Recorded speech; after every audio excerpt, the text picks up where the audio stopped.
La mañana en que Alma, Citlali y Daniela desaparecieron, Puebla olía a pan dulce y a gasolina. Era octubre de 2009, y la bruma del amanecer pegaba a los postes como algodón. En el internado público para niñas con discapacidad visual, la rutina tenía el pulso de un metrónomo. Levantar a las 6, agua tibia en jarras, uniforme de falda azul marino, bastón plegable en la mochila, desayuno de avena con plátano. Las maestras repetían el mismo mantra de seguridad todas las semanas.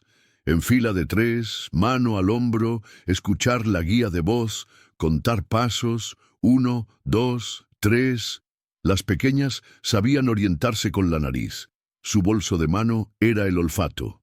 Panadería a Cardamomo 2 calles arriba, tintorería con cloro a la derecha, taller mecánico con grasa quemada a media cuadra. Ese día las sacaron a música en la Casa de Cultura a 4 cuadras. El internado llevaba meses presumiendo que sus alumnas aprendían flauta de pico y canto. En la cartelera, un concierto gratuito les prometía voces de papel picado. Salieron en fila. Alma, la más bajita, iba en medio. Citlali, que tenía 11, llevaba el mentón alto como quien mira de frente aunque no ve. Daniela, de 10, contaba pasos en voz bajita para todas. La maestra Esther guiaba con una cuerda delgada, como hacen los montañistas prudentes.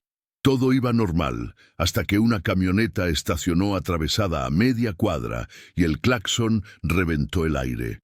El ruido partió la tensión del grupo. Esther se volteó para reclamar al conductor, alzó la mano, la cuerda se aflojó y el grupo se deshiló un palmo. Alguien aprovechó ese hilo suelto. 1 minuto, lo que tarda un semáforo en volver a verde, lo que dura una pelota en bajar del techo. 1 minuto en el que la bruma se mezcló con humos del escape y un perfume dulzón, sándalo con vainilla, que después las niñas aprenderían a nombrar con pavor. Alma sintió una mano con guantes tomarla del codo. Citlali oyó el sonido de un dije chocando con dientes, un tilín metálico y pequeño. Daniela olió mentol fuerte pegado a tela y supo que su bastón ya no estaba.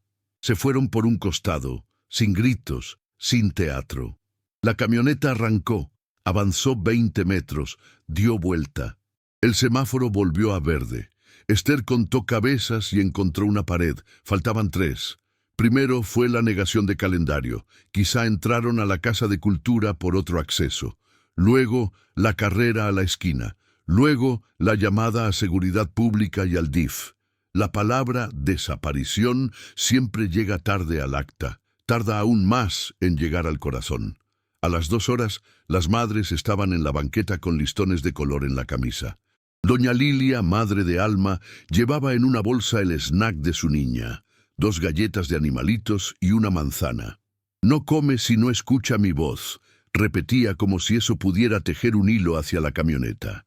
Las otras 2 madres tenían los ojos rojos y la espalda recta de quien no quiere que la vean caer.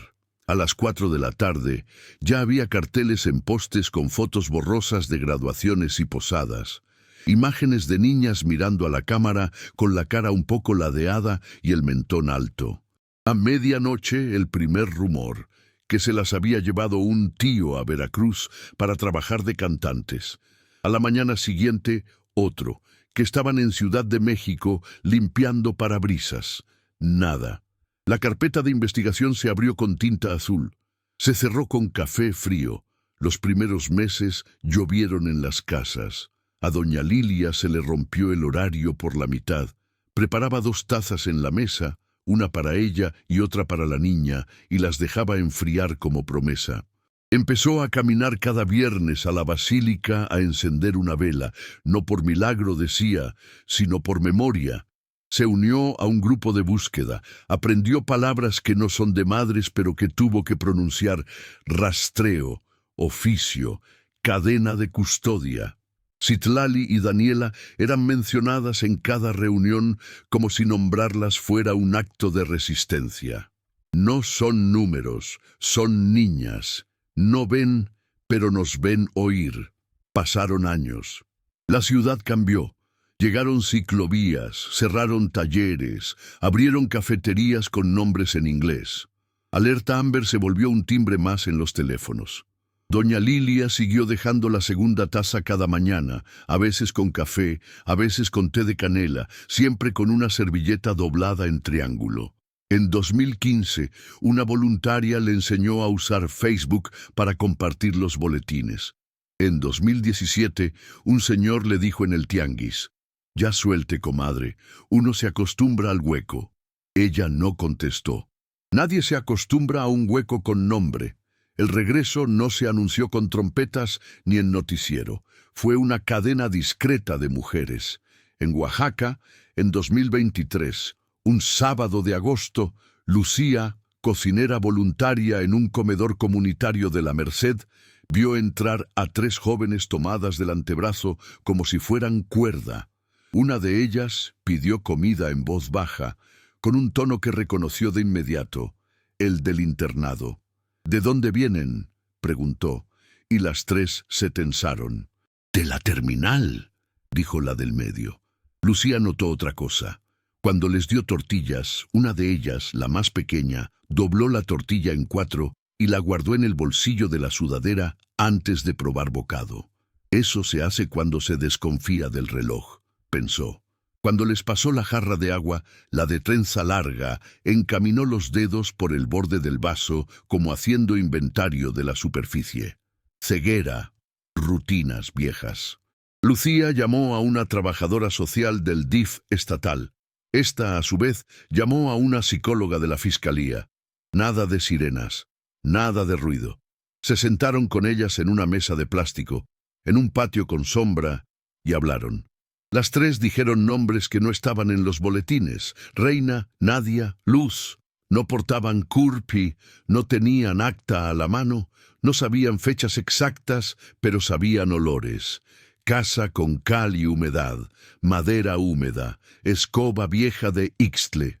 Sabían sonidos: bomba de agua que hace tac-tac cada noche, tren a lo lejos a las 3, perico que no habla y campana de pan. Sabían superficies: piso con mosaico partido en la esquina, pared raspada, rejilla con hoyo. Dijeron que venían de regreso por la carretera federal 190, que se bajaron en Oaxaca porque alguien les dijo que ahí no las buscarían. No quisieron fotografías, no quisieron radio, quisieron silencio y un cuarto con colchón para las 3. «Juntas o no entramos», dijo la que se hacía llamar Reina. La psicóloga hizo algo sencillo y enorme. No las separó. Las dejó dormir con la puerta abierta y la luz baja.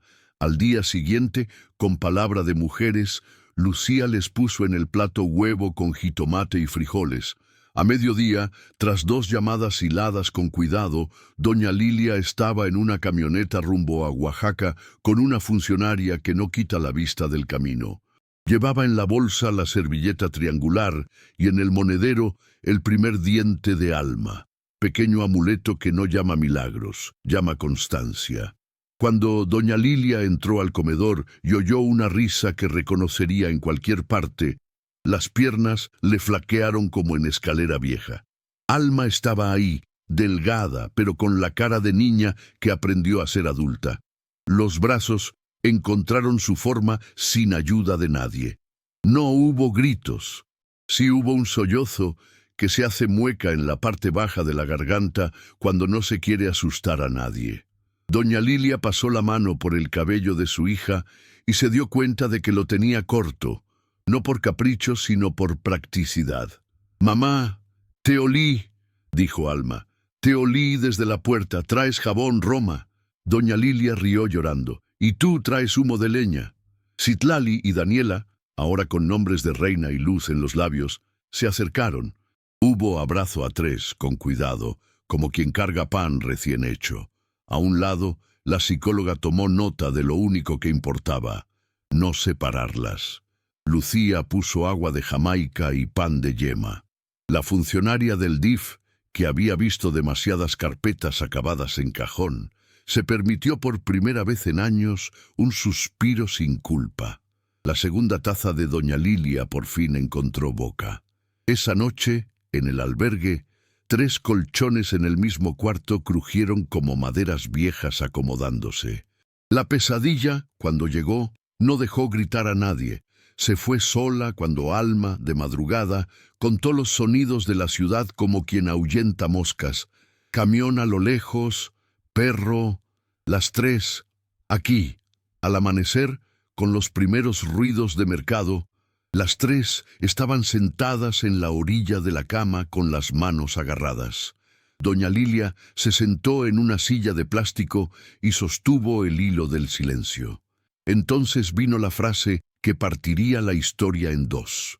Reina, la que decía llamarse así, la más alta de las 3, la de cuello firme, señaló hacia la puerta con el mentón y sin soltar a sus compañeras, susurró: «Si publican nuestras fotos, nos encuentran.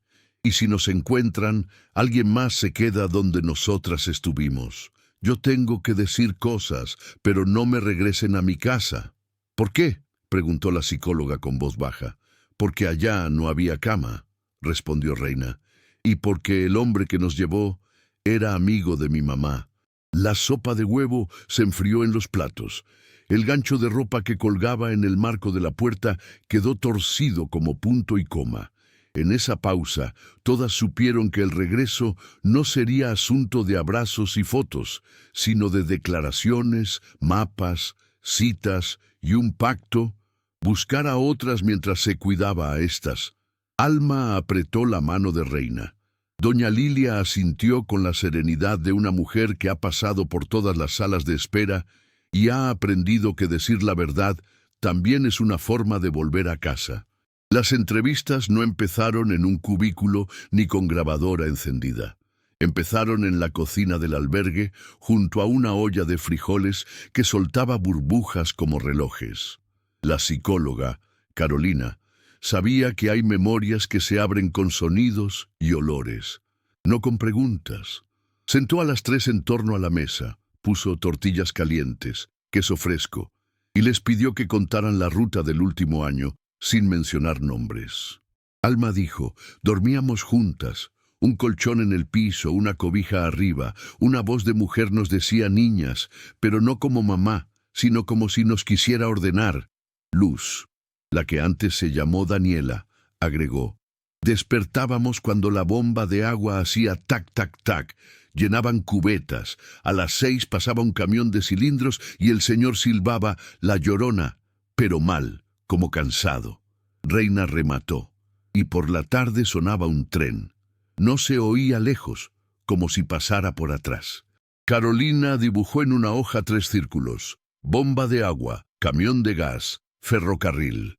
Lo que parecía relato se volvió coordenadas. Doña Lilia miraba en silencio, con las manos plegadas, como quien reza a su manera. Carolina llamó a una analista del C5 que sabía superponer mapas de ferrocarriles inactivos con rutas de gaseras y colonias con reportes de mendicidad forzada. No se necesitó milagro, se necesitó paciencia.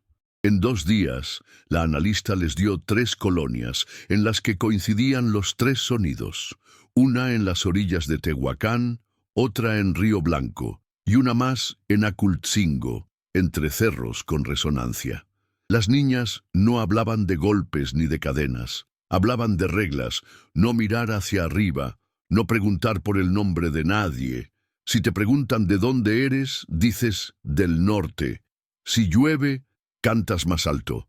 Hablaban de cruceros, 3 y 5 Oriente en Puebla, xalapeños ilustres en Xalapa, La Raza en Ciudad de México, donde hombres con chalecos contaban monedas en botes y las tías, así les decían, les ponían gotas en los ojos para que lagrimearan más. No había fantasmas, había voces de ambulancia que se cruzaban con la desidia. Luz recordó el olor de refresco derramado en el piso y Reina reprodujo con la lengua el sonido de una reja al abrirse. Clac, clac, con eco hueco. Los policías no estaban ahí para tomar café, aprendían a escuchar. ¿Por qué ahora? ¿Por qué regresaron? Alma explicó: una muchacha nueva llegó y no hablaba español. La tía la jaló del brazo fuerte. Yo pensé en mi mamá, en su servilleta. Le dije a Reina, ya. Planearon sin teléfono, a ciegas. Observaron la rutina de la mujer que vigilaba la puerta. Escucharon el ruido de la mecedora cuando a ella le daba sueño. Contaron los pasos de la distancia a la calle. Un martes se fueron cuando el camión de gas cubrió el ruido. Se subieron al primer autobús con asiento junto a la ventanilla, no para ver el paisaje, sino para sentir el viento en el lado derecho y ubicar la curva a la salida. Bajaron en la terminal de Oaxaca y caminaron hacia donde olía a comida. Lo demás lo puso Lucía. Un plato, una silla, una llamada. La fiscalía organizó un operativo discreto en Tehuacán. No hubo cámaras.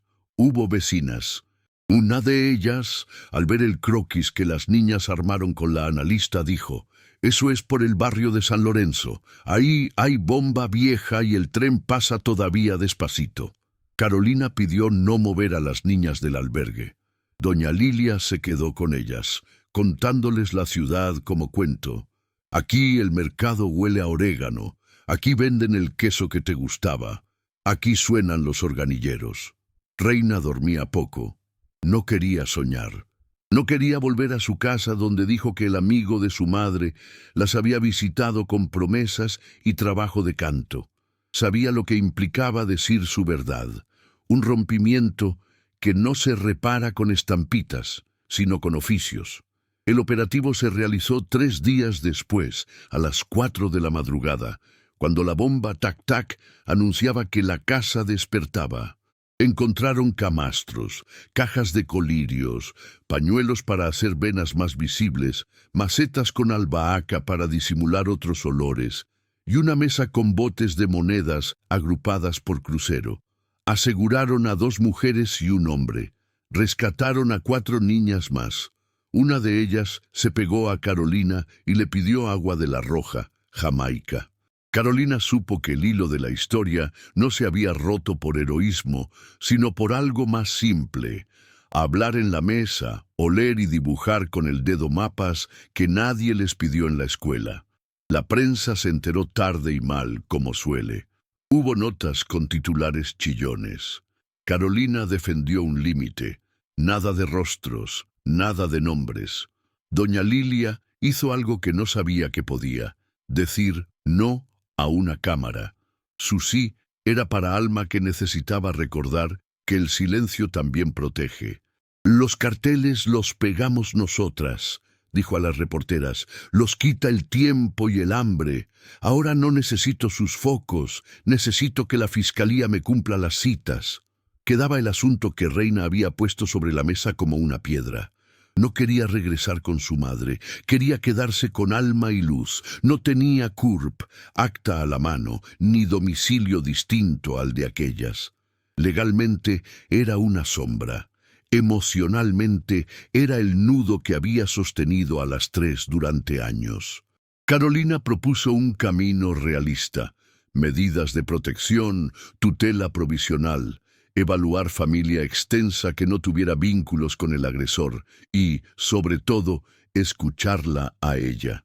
«No se impone casa a quien vivió sin puerta», dijo la psicóloga a los funcionarios, dejando claro que el fuero doméstico no es carta blanca para volver a ponerla en riesgo. El día de la declaración, la sala olía a cloro y a papel nuevo. Reina entró con la cabeza en alto. Describió sonidos en lugar de caras, velocidades de pasos, gruñidos de estómago, maneras de carraspear. Habló del dije que tintineaba en los dientes de una mujer y que oyó el día de la camioneta. Habló del mentol que le pusieron cerca de la nariz la primera noche para marearla. Habló del silbido de la llorona mal tocada, 2 notas falsas. El agente del Ministerio Público, acostumbrado a rostros, aprendió a poner en el acta lo intangible. La testigo identifica el lugar por onomatopeyas y patrones sonoros. No es magia, es memoria sensorial. Doña Lilia no la soltó. Alma le pellizcó la palma cuando la voz se le quebraba. Y Luz hizo lo que hizo tantas noches. Contó respiraciones. Al final, Reina dijo: «No me llamo Reina». Dijo su nombre verdadero, uno que no había pronunciado en años. Carolina hizo un gesto mínimo, como de anotar sin escribir. Nadie repitió el nombre. Bastó con saberlo las que debían. La fiscalía libró órdenes de aprehensión. La jueza de control, una mujer de cabello entrecano, impuso vinculación a proceso por trata con fines de mendicidad forzada y explotación. Sin aplausos, con actas. La defensa pidió reservar identidades. Carolina pidió algo más difícil, reservar la calle de las niñas, y lo logró. Las tres se quedaron en Oaxaca unas semanas más, mientras Reina decidía dónde anclar su futuro. El asunto con su madre se resolvió sin felicidad, pero con claridad. La señora vivía con el hombre que Reina señaló como captador. Dijo que él no había hecho nada, que la niña exagera, que esas casas les daban comida. Carolina y la trabajadora social cerraron el círculo. Misión imposible. Reina eligió no volver. Pudo hacerlo porque otra tía, hermana de su madre, que vivía en Querétaro, accedió a ser su hogar con tutela compartida con el Estado hasta que se validaran documentos. Alma y Luz sí volvieron a Puebla, pero con condiciones: terapia, visitas domiciliarias, escuela con ajustes razonables y el derecho a verse cada mes. Juntas o nada había sido su regla. Ahora era juntas y con papeles. El día que Alma cruzó la puerta de su casa, doña Lilia tenía 2 tazas y una servilleta triangular en el centro. No hizo fiesta, hizo lentejas. Alma las probó y dijo: «Saben a reloj que vuelve a marcar». Luz fue la primera en aprender el nuevo trayecto a la escuela, con una maestra que llevaba voz de metrónomo: «Aquí topamos pared lisa, aquí huele a ferretería, aquí el perro ladra sin caminar». Reina se fue con su tía con una maleta pequeña, 2 mudas, un bastón nuevo y un tupper con mole que doña Lilia le puso sin decir palabra. «La cocina también es un pasaporte», dijo Lucía entre platos. Pasaron meses.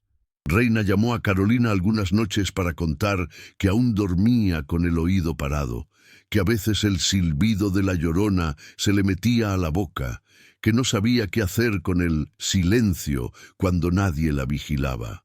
Carolina le enseñó a llenarlo con radio de madrugada, con recetas que tienen tiempos: 3 minutos de hervir, 2 de reposar, con clases de música donde el metrónomo no te empuja, te acompaña. Alma y Luz aprendieron braille con una maestra paciente que les puso bajo los dedos no solo puntos, sino palabras suyas: servilleta, bomba, jamaica, tac. Doña Lilia sacó de una caja el primer diente de Alma y lo guardó de nuevo, no como amuleto, sino como archivo.